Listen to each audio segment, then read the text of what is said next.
La sécurité est-elle rétablie dans la province du Nord Kivu? Quel climat des affaires dans cette province?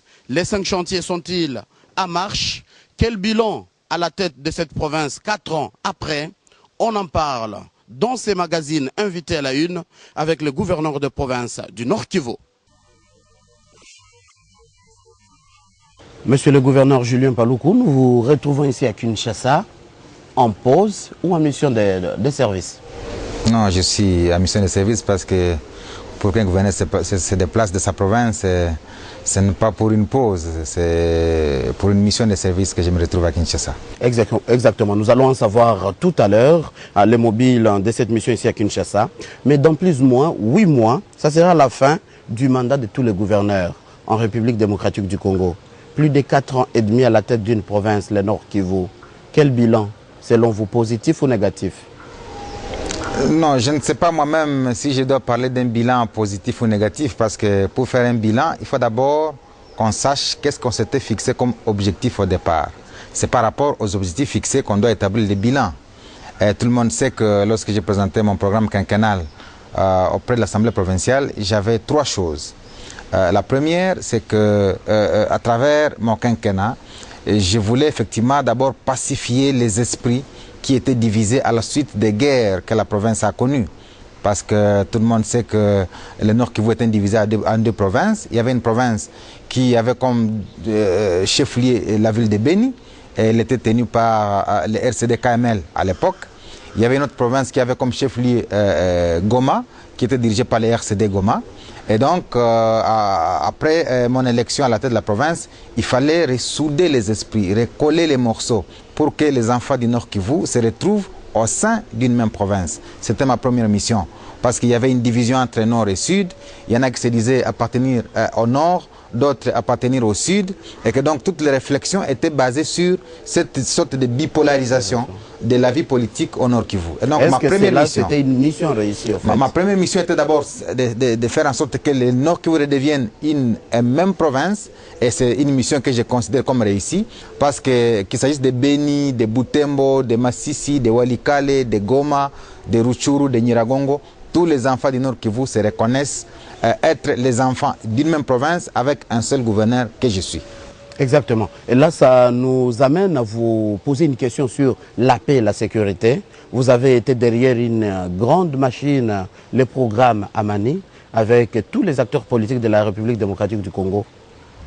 Qu'a-t-il apporté ce programme? Est-ce que nous pouvons réellement parler de la paix au Nord Kivu? Oui, après le premier volet que je viens effectivement d'exposer tout à l'heure, le second, c'est celui de la pacification effective. Et nous avons connu beaucoup de programmes. D'abord, nous saluons les efforts du président de la République qui avait compris à son temps qu'il fallait convoquer une conférence sur la paix, la sécurité et le développement. C'est déjà en janvier 2008. Et ce programme, disons, cette campagne a débouché sur la mise en place du programme Amani, qui était une sorte de mise en œuvre des accords du 23 janvier 2008.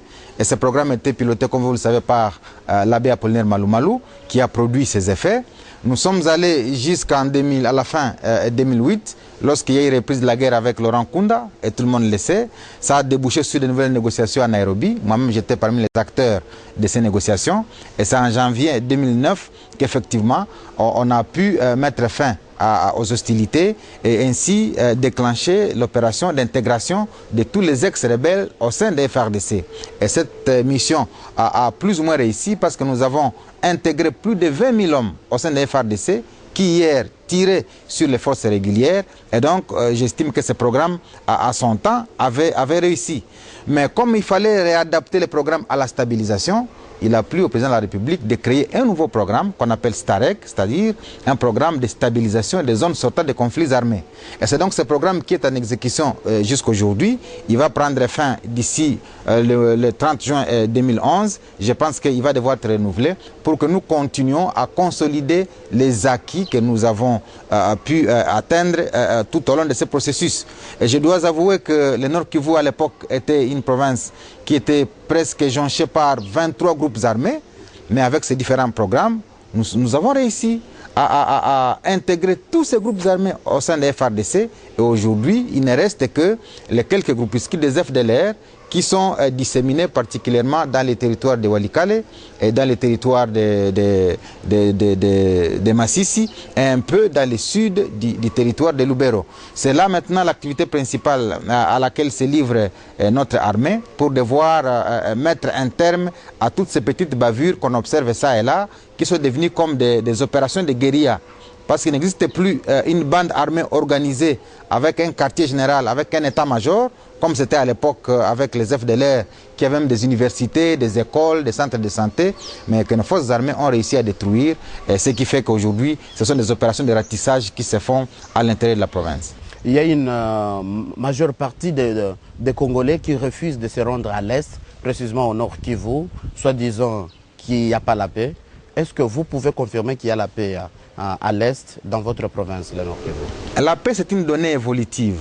Elle n'est pas une donnée prise comme stable dans son sens, dans son aspect intrinsèque. La paix, elle est évolutive. Aujourd'hui, lorsqu'on compare le Nord Kivu, il m'était difficile en tant que gouverneur de faire 20 km à l'intérieur de la province en quittant la ville de Goma. Mais maintenant, vous suivez toutes les actualités. J'ai même établi mon quartier général à l'intérieur du territoire de Rutshuru, ce qui n'était pas le cas à l'époque. C'est la suite à plusieurs cas d'insécurité dans la province. Exactement. J'ai été à Walikale, j'ai été dans les Massissi. Donc je pense que la paix est une donnée évolutive. On ne peut pas comparer la situation de 2007, de 2008 à celle de 2010 et de 2011. Parce qu'aujourd'hui, bien entendu, nous apercevons ce que moi j'appelle des gouttelettes. Hein? J'ai fait une image après une pluie torrentielle. Il y a quand même des gouttelettes qui continuent à tomber, mais qui ne sont pas à confondre avec la pluie elle-même. C'est ce que je considère aujourd'hui dans le Nord Kivu comme gouttelettes, ce qu'on observe ça et là, c'est-à-dire des anciens groupes armés qui n'ont pas encore accepté qu'on a dépassé le stade où il y avait des affrontements et qu'on doit progressivement pacifier la province. Donc c'est cela qu'on observe aujourd'hui et la tâche à laquelle se livre notre armée et tous les services de sécurité, c'est de devoir stabiliser définitivement la province Nord Kivu comme toute la partie est de la RDC. Là c'est bon. Tournons cette page. Maintenant, nous allons parler du social, de la reconstruction, les 5 chantiers, un programme initié par le président de la République. D'après plusieurs sources, à Goma, on s'est plaint, dans la province du Nord Kivu, que le bilan du gouvernement provincial serait négatif. Je m'explique. Pas de route praticable, problème d'énergie électrique, d'eau et... ne revenons pas sur l'insécurité, vous venez de nous en parler. Oui. Que direz-vous à cette population? Oui, tout à fait. J'ai compatis avec la population qui estime qu'on n'a pas beaucoup fait dans la reconstruction. Mais j'ai toujours fait une réflexion que je partage avec tout le monde. C'est que hier, quand la province était assiégée par 23 groupes armés, je me demande quelle magie pouvait faire un gouverneur pour à la fois faire face à cette insécurité, à la stabilisation qui était une demande pressante de la population, et en même temps construire les routes, amener de l'eau potable, amener de l'électricité. Je pense que par ordre de priorité, nous devrions comprendre que l'insécurité était le problème majeur auquel faisait face l'ensemble de la population et la demande pressante était que nous puissions stabiliser. Je me rappelle dans la ville de Goma, particulièrement dans celle de Butembo et à Beni, il y avait 3 à 4 morts par jour. Et lorsqu'on prend par exemple toute l'année 2008, c'était la catastrophe.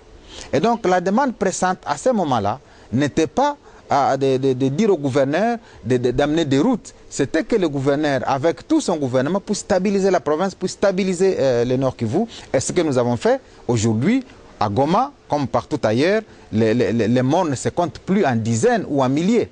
Il y a des cas de criminalité ordinaire, comme on observe dans toutes les villes du monde, à New York, au Japon, à Paris, à Bruxelles. Il y a des cas de criminalité qui sont ordinaires dans toutes les villes. Mais aujourd'hui, cette criminalité qui était presque ascendante a été réduite très sensiblement. Et donc moi je considère que cela a été une grande réussite, mais ça ne nous a pas empêché d'attaquer les 5 chantiers. Je dois vous dire que nous nous sommes beaucoup plus préoccupés de 2 aspects principaux, à savoir l'éducation et la santé, parce que la province connaissait suffisamment de problèmes sur ces plans-là. Et au stade actuel, le gouvernement provincial a réussi à construire plus de 17 écoles sur l'ensemble de la province. Et comme nous parlons du bilan, je me demande depuis 50 ans que le pays est indépendant, il faut interroger l'histoire, pour savoir lesquels des gouverneurs a pu construire autant d'écoles dans la province du Nord Kivu et dans chaque territoire.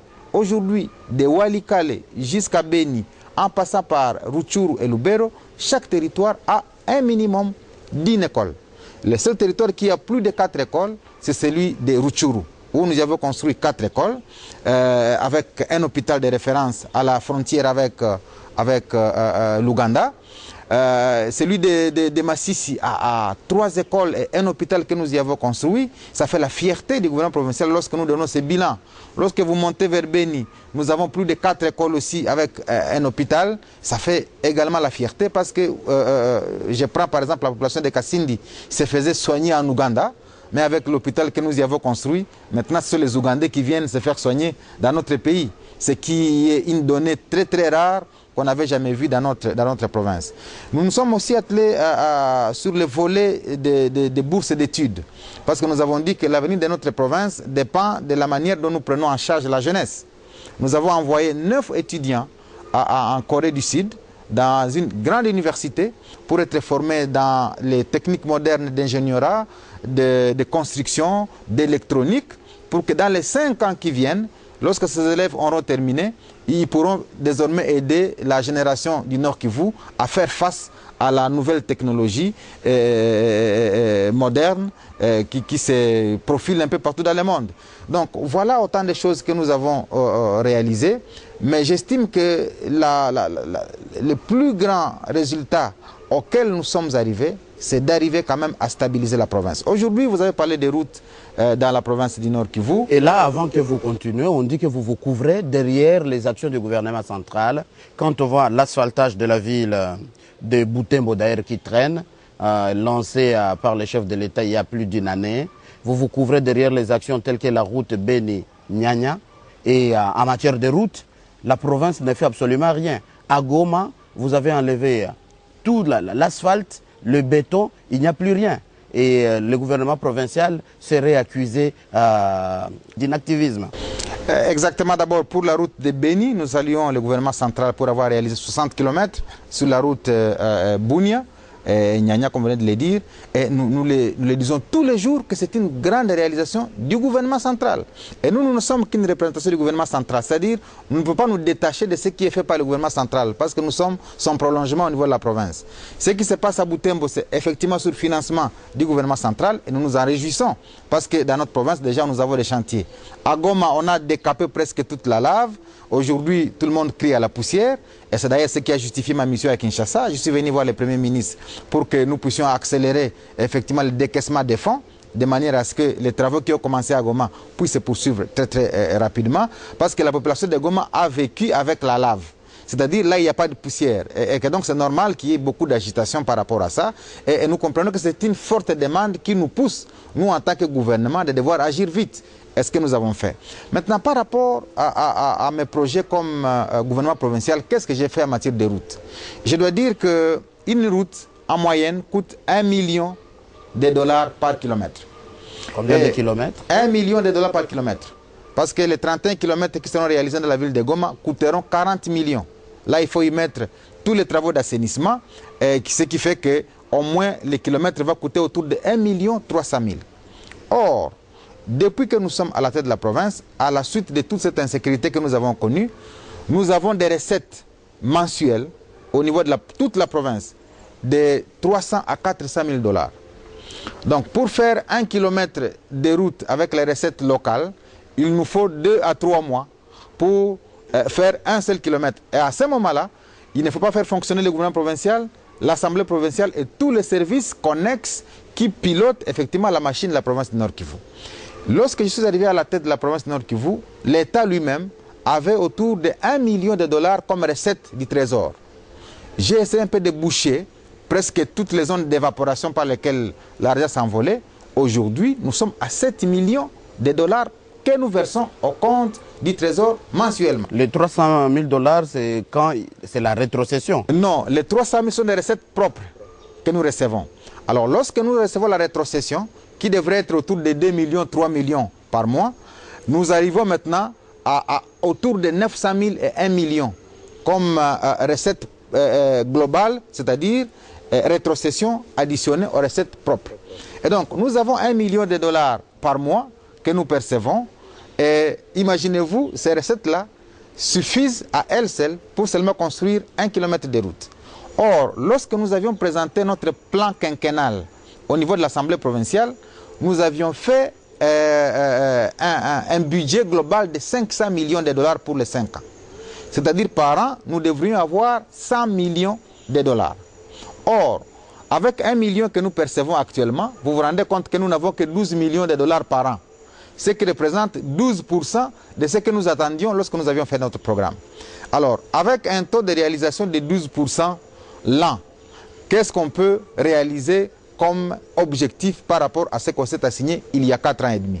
Voilà un peu la compréhension que les communs des mortels doivent avoir pour savoir qu'aujourd'hui, au Nord Kivu, à la suite de tous les problèmes que nous avons connus, il y a eu perte de la culture fiscale. Lorsque vous demandez à la population de payer des taxes, elle vous dit « nous sortons de la guerre ». Comment en même temps, vous nous demandez de pouvoir consolider la paix et commencer à nous demander des taxes à payer. Or, aucun État au monde ne peut fonctionner sans impôts, sans taxes. Imaginez-vous par exemple, vous avez construit votre maison et que l'État vous demande l'impôt foncier. Vous commencez à lui dire, mais quand j'ai construit la maison, où est-ce que vous étiez, vous, comme État? Ça veut dire que cette culture fiscale a été perdue lorsque les rébellions se sont succédées.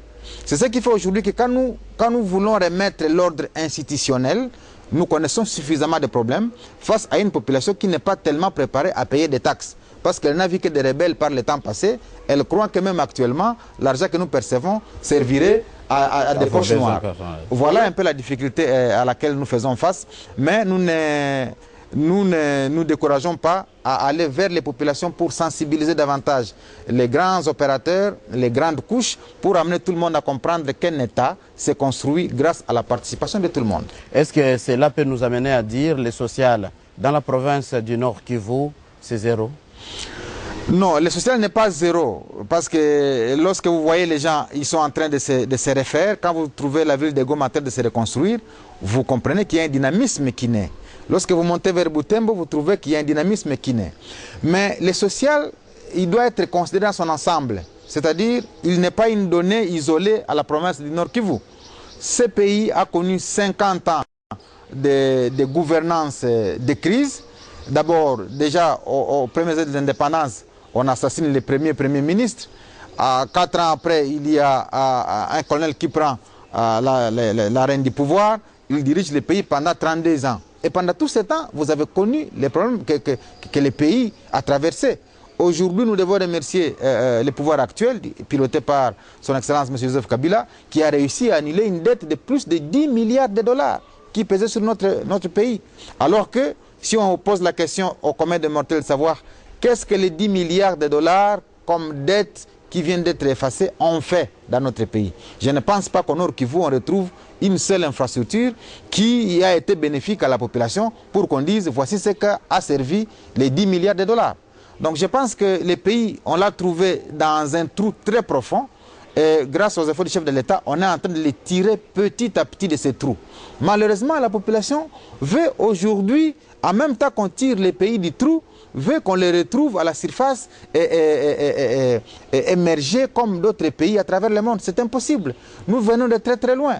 On n'a pas d'école, on n'a pas d'hôpitaux, on n'a pas de centre de santé. La ville de Goma elle-même s'abreuve sur Bukavu pour avoir l'électricité. Et nous n'avons que 5 mégawatts. Et imaginez-vous, pour que nous ayons de l'électricité, il faut 400 millions de dollars pour devoir mettre un peu d'accélérateur sur la Ruzizi 3 et 4, de manière à ce que nous ayons de l'électricité à Goma. Mais les gens se disent, mais on n'a pas du courant à Goma. Mais quelle que soit la magie du gouverneur, il n'y a pas 400 millions qu'on peut trouver pour que nous puissions avoir l'électricité à Goma. Donc vous comprenez que cet ensemble de paramètres qui puisent leur fondement dans l'histoire récente du pays explique effectivement les malaises actuels qu'on observe. Et quand on ne fait pas une analyse objective, on cherche à jeter l'anathème sur le leadership actuel pour dire au niveau du président de la République, au niveau du gouvernement, au niveau des provinces, rien n'est fait. Alors que lorsqu'on doit puiser profondément dans l'histoire, on trouve que l'explication du contexte actuel puise son fondement dans les malaises que le pays a connus durant tout le processus qui va de 1960 à 2011. Une question sur l'exploitation du gaz méthane. On voit de l'autre côté, les Rwandais déjà exploitent. Pourquoi ça traîne du côté de la RDC dans votre province? Oui, je dois dire qu'au Rwanda, déjà une phase expérimentale. On n'est pas encore au niveau de l'exploitation. On est à la phase expérimentale. Les dossiers, comme cela relève de la compétence exclusive du pouvoir central, les dossiers est déjà au niveau du ministère des hydrocarbures. Nous essayons un peu de faire le suivi. Je pense que les investisseurs, ils essaient un peu de venir pour voir la situation sur le terrain. C'est ce qui explique que nous nous battons pour que la situation sécuritaire s'éclaircisse. Parce qu'il n'y a aucun investisseur qui peut amener ses fonds dans une région où il estime qu'il y a beaucoup de risques.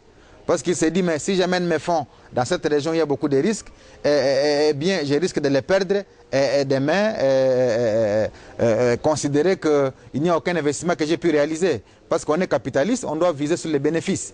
Voilà pourquoi nous nous battons pour que la question des FDLR, et la question des Maïmaï, et la question des groupes armés soient totalement effacées, pour que nous puissions crédibiliser davantage la province et que les investisseurs ne nous considèrent plus comme une zone rouge.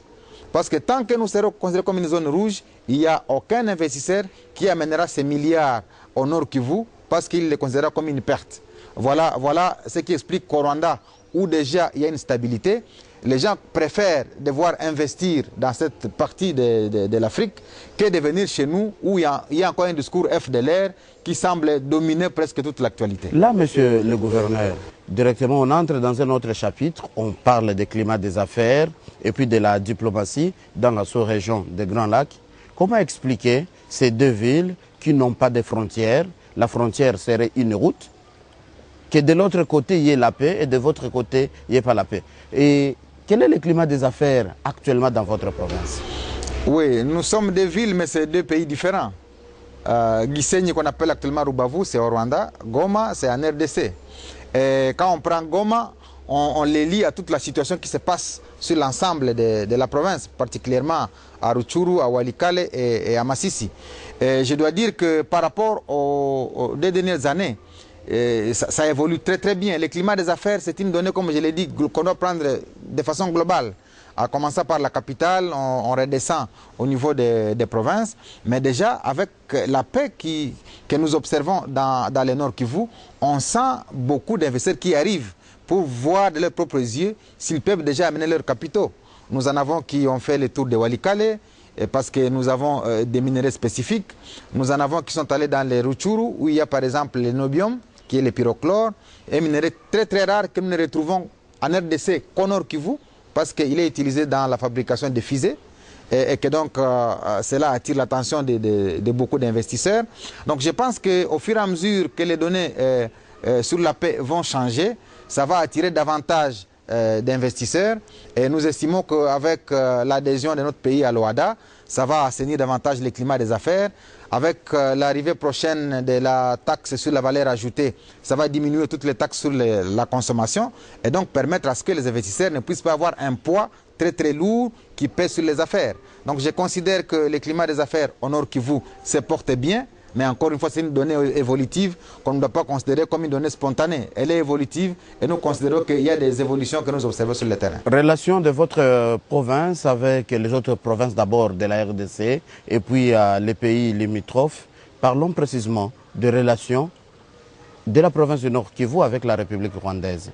Comment elle se porte? Oui, la relation au début de la législature, elle n'était pas très très bonne, comme tout le monde le sait.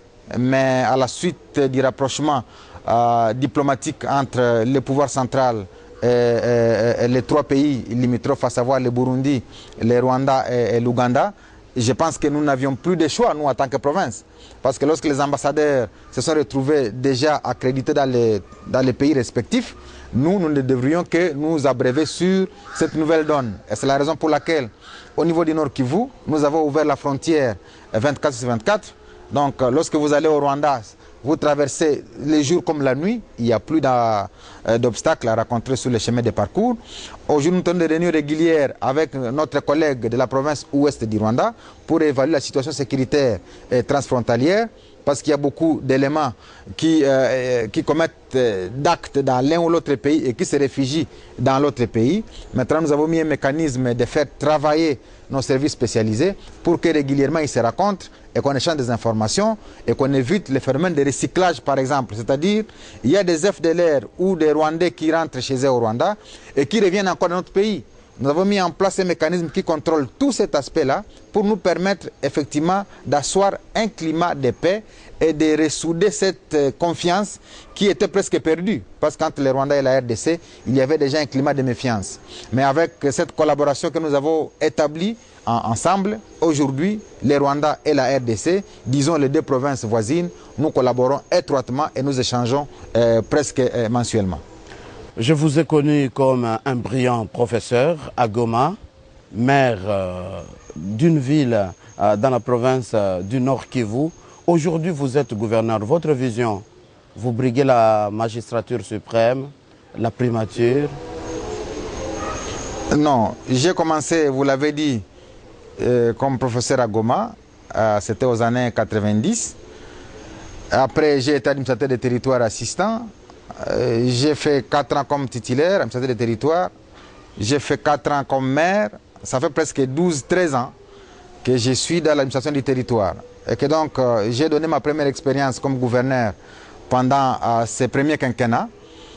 J'estime que j'ai encore beaucoup à offrir à la province du Nord Kivu. Et comme les élections arrivent très prochainement, je vais devoir demander à tous ceux qui m'ont observé l'occasion de m'évaluer et de dire à quoi je peux encore être utile pour la province du Nord Kivu et pour la République. Si on estime que je dois encore briguer ces postes de gouverneur pour qu'au-delà de la stabilisation et de la sécurité qui était le cheval de bataille, je puisse maintenant attaquer le développement, je serai prêt à devoir répondre à cette grande préoccupation. Je ne suis pas encore fatigué de servir la province du Nord Kivu. J'estime que si cela est la forte demande de la population, je ne manquerai pas à y répondre.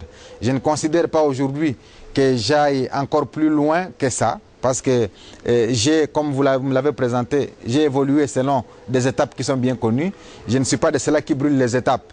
Je préfère que je serve la province du Nord Kivu, à moins que la haute hiérarchie aussi estime que je puisse aider pour d'autres questions principales pour l'intérêt de la République. Mais actuellement, si à la fin de mon mandat, aucun problème ne se pose, je pense que je suis encore mieux placé pour servir la province, pour qu'on attaque le deuxième quinquennat, non pas cette fois-ci sur le plan de l'insécurité, mais sur le plan du développement, pour qu'on voit tant soit peu si on peut répondre à ces grandes revendications qui constituent presque le leitmotiv des demandes de nos populations au Nord Kivu, à savoir les routes, à savoir l'électricité, à savoir l'eau potable, à savoir d'autres questions qui touchent à la vie sociale de nos populations respectives.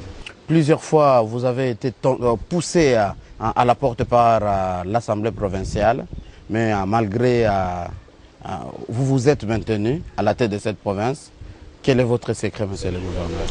Non, moi je pense que je suis le meilleur animal du laboratoire démocratique dans ces pays, parce que je dois avoir connu près de 5 motions, dont certaines ont avorté, d'autres sont allées jusqu'au vote. Je me suis tiré d'affaire pas parce que je suis d'une intelligence inouïe, mais parce que tout simplement, lorsqu'il m'était arrivé de me présenter devant la représentation provinciale, j'ai expliqué effectivement c'est pourquoi j'étais accusé. Plusieurs fois, j'ai été accusé de détournement, j'ai été accusé de malversation, j'ai été accusé de mégestion. Mais lorsqu'il m'était donné l'occasion de m'exprimer, eh bien, j'arrivais à démontrer que toutes les accusations qui pesaient sur moi n'étaient pas fondées. Donc, je n'ai pas eu un secret particulier, mais je considère cela comme un meilleur exercice de la démocratie, parce qu'on ne peut pas évoluer dans un contexte où on n'a que la seule parole à donner, d'autres ne peuvent pas aussi parler. On a donné l'occasion aux députés provinciaux de s'exprimer sur notre façon de conduire les affaires, et nous nous réjouissons du fait que nous avons été presque à l'exercice de la démocratie, où il n'y a pas seulement un seul son de cloche. Au Nord Kivu, nous avons une opposition qui s'exprime au jour le jour et qui évalue ce que nous faisons, mais qui des fois tombe dans une passion, oubliant effectivement que nous avons connu une province où pendant 3 ans, c'était la guerre, c'était les coups de canon, et que donc en 5 ans, on ne peut pas me demander de faire ce que j'ai prévu dans 5 ans. Parce que si on voit exactement, pendant mon quinquennat, je n'ai dirigé que la province du Nord Kivu que pendant 2 ans. Les autres années, c'était des années où soit les trois quarts de la province étaient sous contrôle de la rébellion, et à ce moment-là, je ne pouvais rien faire dans cette partie où et les douanes et les recettes des frontières étaient tenues par la rébellion. Donc je considère qu'une évaluation objective devra tenir compte de la période au cours de laquelle j'ai effectivement dirigé la province, et ne pas considérer les 5 ans linéaires pour dire que j'ai dirigé le Nord Kivu. Non, ce serait une erreur d'appréciation que considérer que j'ai dirigé pendant 5 ans le Nord Kivu, alors que tout le monde sait que Rutshuru n'était pas sous contrôle du gouvernement, Masisi n'était pas sous contrôle du gouvernement, Walikale n'était pas sous contrôle du gouvernement. Et pour aller par exemple à Butembo, j'étais obligé de prendre un an de Goma pour sauter une rebelle et aller me retirer à Butembo et à Beni et parler à nos populations. Voilà plus ou moins l'évaluation objective que tout le monde peut se faire du Nord Kivu.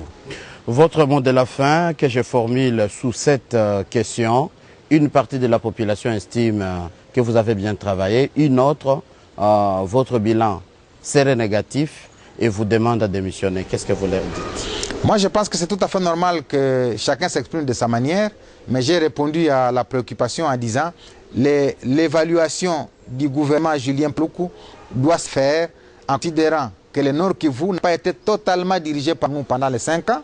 Nous l'avons dirigé soit pendant 2 ans ou 2 ans et demi, et l'autre moitié, c'était une zone totalement sous contrôle de la rébellion. Donc j'estime qu'aujourd'hui, demander à Julien Paluku de démissionner, c'est les pousser à la lâcheté. Et je ne suis pas de ces personnes qui sont lâches, parce que j'ai toujours voulu affronter devant moi des problèmes. Et aujourd'hui, abandonner les problèmes et les laisser à d'autres, c'est être lâche et sacrifier mon avenir. Parce que je considère qu'au-delà du mandat que j'exerce actuellement à la tête de la province, je devrais servir la nation demain. Et en servant la nation, il faut qu'on m'évalue pour avoir fait face aux problèmes. Mais si je dois aujourd'hui laisser les problèmes aux autres, je ne vois pas en quoi je serai utile demain. Parce qu'on m'accusera d'avoir abandonné la population quand elle s'est retrouvée devant beaucoup de problèmes. Gouverneur de la province de Nord Kivu, Julien Paluku, merci d'avoir répondu à notre invitation. C'est moi qui vous remercie.